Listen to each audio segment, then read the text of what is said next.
Okay, my name is Zahava Gilmore. I live in Mavo Modi'im. I have 6 children, thank God. In October 2000, my oldest child, Kodesh, was murdered by terrorists. He worked as a bodyguard in East Jerusalem, in a branch that served the Arab populace, meaning national insurance company that helped Arab families. And he was a guard at the door, at the gate to this office. And one day, a terrorist walked into the office and shot him at close range. And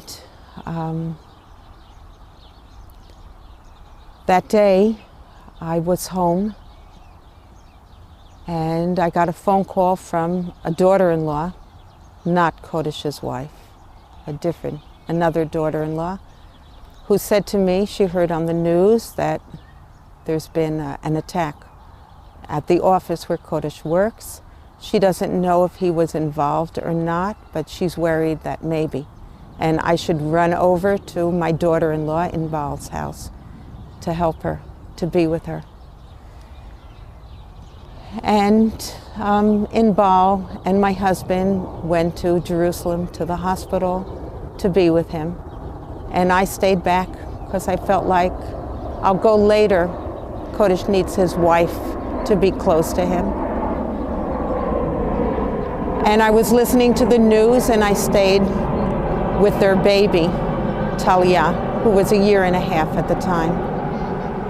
And at some point, I heard that one of the guards was critically injured. They did not give his name.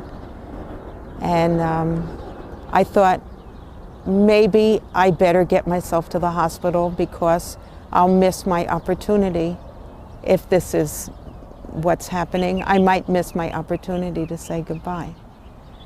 So I jumped in a cab and I went to the hospital. And the whole way I was praying that he survive, that he get well, that everything be okay. And then at some point on the radio in the cab, they said that one of the guards died from his wounds.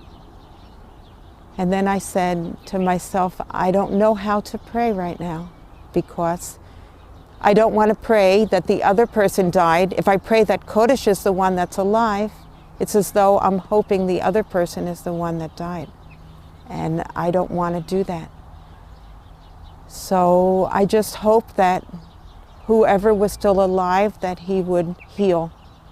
And whoever is gone, that it just be an easy passage and that the family have strength to deal with it.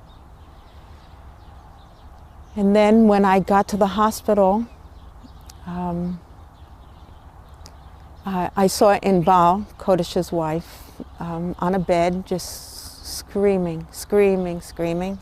And Inbal's mother came towards me and she said, "It's finished, it's over." And then I found myself in a situation that I couldn't imagine or prepare myself ever to be in such a situation. And there I was. And things sort of happened. The funeral was arranged and I did get to see Kodesh. A social worker took me in to see him. And I was amazed how much he looked like himself, but he wasn't home anymore.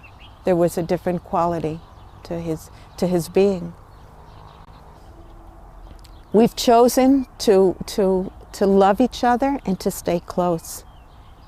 And Inbal, thank God, has another 3 daughters. And we are grandparents to her children, the same way we're grandparents to all of our other grandchildren.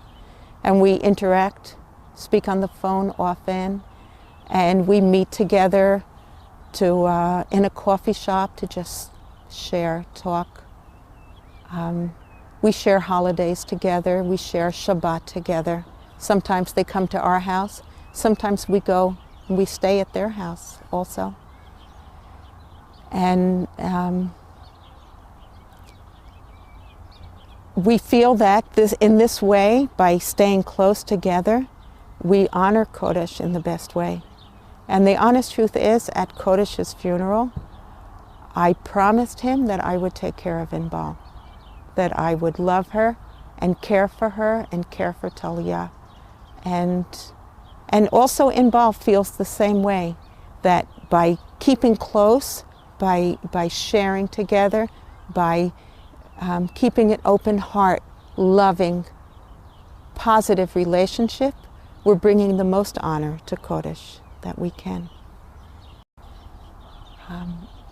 I believe we're living life in the best way possible.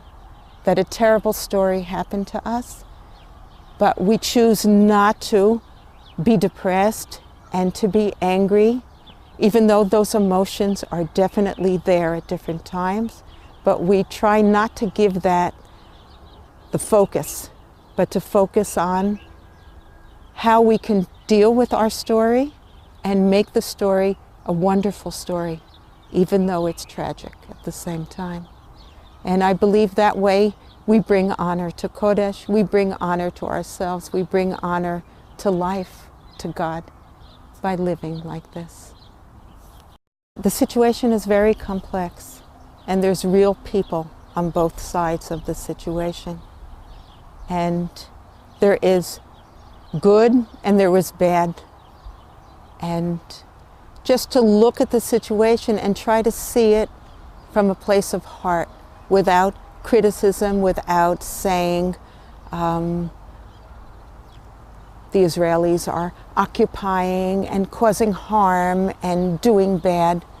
But basically, here we are, two peoples living in this country that we haven't yet figured out how to live here together in peace. So the first thing would be that just to understand that there is a truth on both sides, and there is human value on both sides. And to not be judging, and to realize that life is great, and this situation in Israel is difficult and tragic, and not to point fingers and say these people are doing and these people are doing, but to be more compassionate and understanding.